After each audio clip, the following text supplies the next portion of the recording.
Hi, welcome to Road Bike Culture. My name is Matt Quann, owner of Ornot. So I'm here today in San Francisco, California at Ornot Cycling Apparel. They're a new and upcoming clothing brand. So I wanted to get to know more about the brand, and I'm here with owner Matt Quann. Welcome to the show. Thank you for coming on. Yeah, welcome to our office and showroom.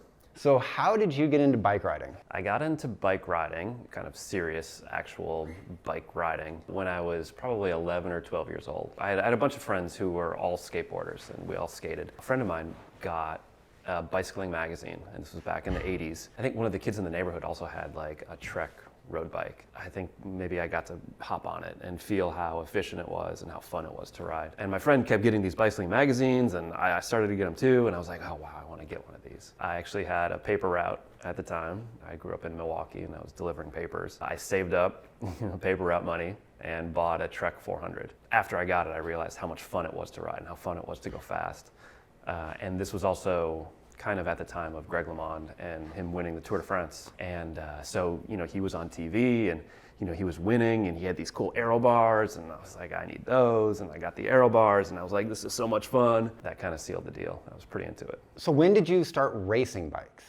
I started racing bikes soon thereafter. So there was a criterium kind of in my neighborhood. It was right across from the high school that I would then go to. I was still in middle school. And I went home. I saw that there was going to be a bike race. I went home and I told my parents, I'm like, there's going to be a bike race tomorrow. I want to do it. Can I do it? Can I do it? Like, okay, yeah, you can do it. And back then, to do a bike race, you needed to have a license, or you needed to race the citizens category, which was just way different. It was like 3 laps instead of 20 laps. I signed up for the citizens race in my t-shirt and my bike shorts. I did the race. I didn't win, but it was still so much fun. I hung out at the race. I met some other kids that did the actual race, ended up joining the club that they were on, and got into bike racing. I've raced for years ever since. Did you ever have hopes of being a pro? So no, I raced with, when I was on some junior teams, when I was a kid, I raced with some kids that did become pros. And, they'd come and stay at my house. So I grew up in Milwaukee, and there were this big series of races called Super Week back then. Now they're called Tour of America's Dairyland. And Super Week was actually 3 weeks. So at our house, kids would just come and they would just stay, and my parents were cool with it, and they just like sleep on the floor. And my family had a van, and I was 16 or 17, so I had access to this van, and we would just go to the races every day. When some of the kids on that junior team, when they came to race, they could race every single day, and they just got stronger and stronger and stronger. And I had to take like days off, and wasn't getting stronger and stronger, and I could just tell. I was like, whoa, these kids, like, they just have this like aerobic ability that I don't quite have. That being said, I still raced for a long time. I love it and I did well, but just not at that really talented level. So before you founded Ornot, what were you doing professionally? I've been a graphic designer ever since I started working. A long time ago, I kind of got into, I actually found an exit route from college that didn't require me to graduate. It sounds kind of dumb now, but as a web designer in '96, and I kind of was able to stop going to college, teach myself HTML. Well, I'd already taken graphic design classes, and sort of apply those to the very rudimentary outlines of HTML and web design. And I was able to get a job. So that kind of got me into graphic design, web design, and then I kind of progressed there from web design to interactive design, which was still kind of in the whole internet zone. And after that, I sort of was done with the internet and got into motion graphics and video. So one thing I know about people who generally start their own companies is they see something in the world that is either problematic or doesn't exist at all, and they go to solve that problem. When you started Ornot, the genesis of the idea, was that based on something lacking in the industry or problems in the industry? Yeah, I think it was all of those things, along with like a little bit of selfishness on my part. When I started Ornot, I was racing again, and I was racing on a team that had a title sponsor that was just like I wasn't that into. And the title sponsor was really into having their logo just like really big plastered right on their chest, really big on the bibs, and it was just kind of embarrassing. So, whenever I would like finish a ride or go into a gas station in the middle of a ride to get more stuff, I'm just kind of like, well, why am I wearing this stuff? I just feel this is embarrassing. So that was kind of the problem, and then the other part, the selfish part, was I kind of just wanted a side project as a graphic designer. I think a lot of graphic designers kind of get burned out a little bit on the corporate work that they're doing. You know, they kind of need a creative outlet on their own, and I wanted to kind of create this side project that would allow me to go out and shoot cycling videos and kind of apply my graphic design skills and motion graphic and video skills to kind of go out and shoot videos and create, you know, interesting content. So those two things, embarrassing title sponsor and the kind of like need of a side project, were the genesis for starting Ornot, which was then just a side project for me. So what did you start your company with? What was your first product? Yeah, so I started it with a traditional kit. So it was a jersey and bib shorts, and that was it.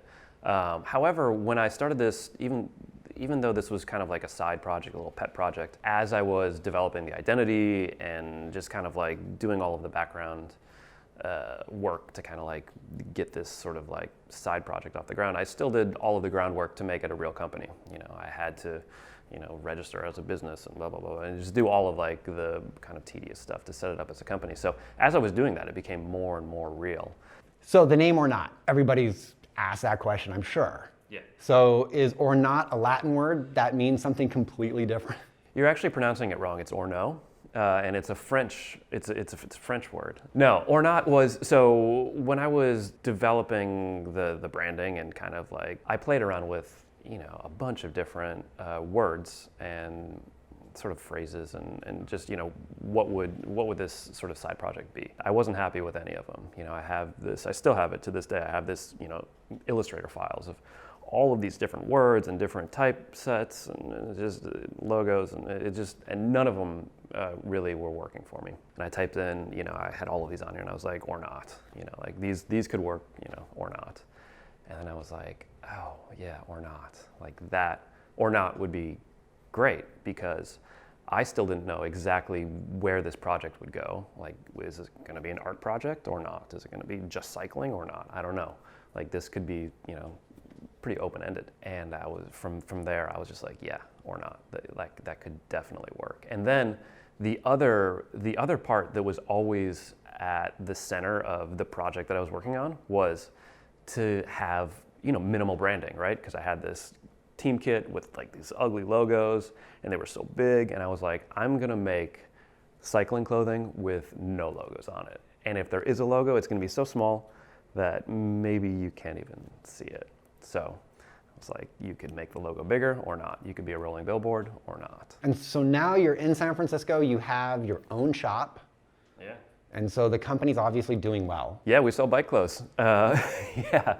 Ornot used to, you know, we used to run it like most small companies. We ran it out of my house, out of my basement. We had an opportunity to move out of the basement into this, you know, we call it our office and showroom. Yeah, I mean, we've been around for, you know, almost 6 years now. You know, we've had some time to kind of grow and establish a consumer base. So coming from a design background, you most likely worked for other people, and then you made the leap to being an entrepreneur. Did that leap scare you? Yeah, because when I had my graphic design practice, I had kind of graduated to having a freelance career, and I had like a pretty good stable of clients, and they would just send me work, and I'd do the work, and sometimes it got kind of intense. And then I'd finish the work, and then I was done, and I could go out and just kind of do whatever I wanted. It was nice to have that project that would come and it would go, and you would be completely, you'd have closure on it.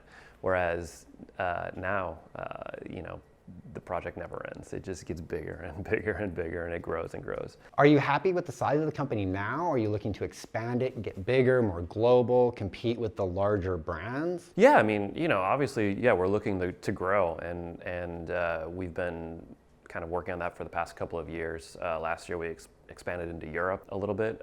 This year, we've got big plans to introduce like different products, you know, clothing that you could wear on your bike or not. So we've got, yeah, lots of plans to kind of expand. Do we want to be like this global brand that dominates everything? I don't know. I don't know about that. But we definitely want to be a healthy brand that grows and is sustainable. You came out in a time when a lot of new upstarts in cycling apparel were happening. MAP, Panama, you guys. In that league of people, where do you sort of see yourself in the future? Yeah, so I actually started it before both MAP and Panama. And a few other brands. I mean, things have chilled out a little bit now, but maybe a year or two ago, it was so saturated that I would not have started a cycling apparel brand. Yeah, where do I see Ornot in that hierarchy? You know, we're in the mix. You know, I think we're influencing what they do, and we're just kind of part of, you know, all of the players that are kind of moving cycling forward into just a different era, a different zone. Everyone's making a pretty interesting impact, and you know, when you look at those other brands, they all tell a particular story, and I think our story is like a little bit different. You know, they have this seriousness to some of their to their messaging and to their story, and ours is like a little bit more lighthearted, and that cycling is fun, and bikes are just big toys that everyone gets to play with, no matter how old or young you are.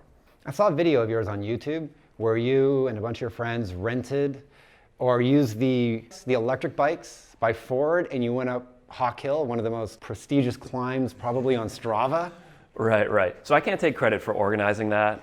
I can only take credit for being there to document it. But yeah, so when Ford Bike Share came into San Francisco and set up their network of bikes, everyone was like, all right, we need to get these bikes and we need to go have a race up Hawk Hill. They were like, let's make this as serious as possible. Or not. Or not, exactly. So I mean, it just kind of fit in. Like everyone was showing up with like, you know, aero helmets and skin suits and, you know, just kind of hamming it up. But also going really hard on these city bikes, and they weren't electric either. Those were the clunker, just heavy, you know, internally geared bikes. So yeah, that morning when they did that, I went out there and filmed it and edited a little video, and it was a fun morning. And you do all of your manufacturing in the United States. You're not designing here and then sending it off to China, having it shipped back. Yeah, no, yeah, we do all of the design here, and then.